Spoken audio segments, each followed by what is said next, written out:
5 বছর পরে আপনি এক নজরে সরিয়ে দিন, আমাদের সিপিএমকে সরিয়ে দিন, তৃণমূলকে সরিয়ে দিন, পশ্চিমবাংলা 5 বছর পরে কোথায় দাঁড়াবে?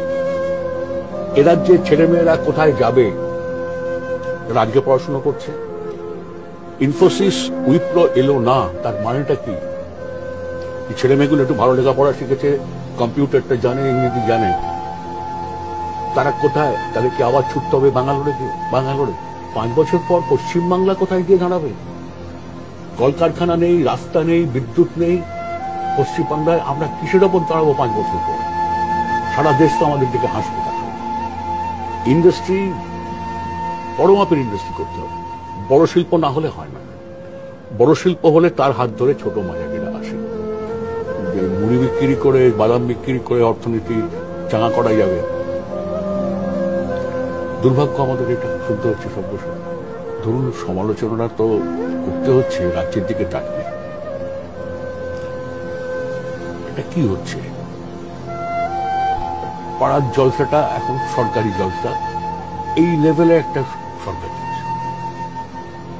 পাড়াতে সব নানান রকম উচ্ছৃঙ্খলতা, হিংস্রতা, লুম্পেন, এইগুলোকে এই সময় খুব ফুলে ফেপে উঠেছে। পাড়ার জলসাটা এখন সরকারি জলসায় কোটি কোটি টাকা ব্যয় হচ্ছে।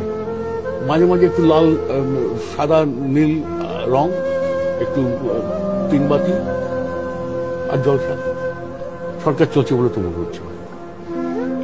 চলে যদি বলেন আপনি, আমি বলবো পেছন দিকে চলছে, যে পশ্চাৎগতি। পেছতে পেছতে শেষ পর্যন্ত 5 বছর পর কোথায় গিয়ে জানাবো কেউ নেই। বামপন্থীরা মানেই হচ্ছে সংস্কৃতি। সংস্কৃতি আমাদের রাজ্যের সবচেয়ে সুন্দর ধারাটা হচ্ছে বামপন্থীদের তৈরি করা।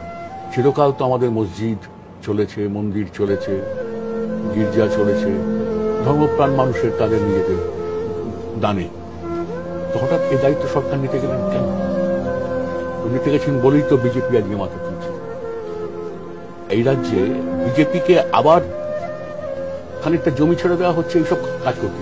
বিজেপি তো বলতে আরম্ভ করেছে যে ওদের ইমামদের দিলে কেন পুরোহিতদের দেবে না? তাহলে পশ্চিমবাংলার রাজনীতিতে এজেন্ডা হয়ে যাচ্ছে আবার মন্দির মসজিদ। এটা তার অবদান, এই সরকারের অবদান। বিজেপির কে এই সুযোগ করে দেওয়াটা একদমই উচিত হচ্ছে না। কিছু লোক ভাবছেন বা চাইছেন সত্যি আমরা হাঁটু ভেঙে গেছে, শুয়ে থাকি। হাঁটু আমার তো অত সহজে ভাঙে না। আর আমি একটা ঠুনকো কাঁচের কাপও নয়, এক টুকরো মূল্য ভেঙে। সিজারিয়ান সেকশনের